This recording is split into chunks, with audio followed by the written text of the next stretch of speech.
This episode examines slippery elm bark as a gentle demulcent for coughs and sore throats, rooted in Native American use and herbal texts.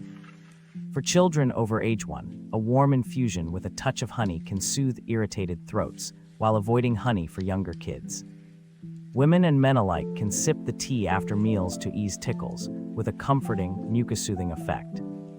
Always choose high-quality bark, start with small amounts, and consult a clinician if symptoms persist or worsen.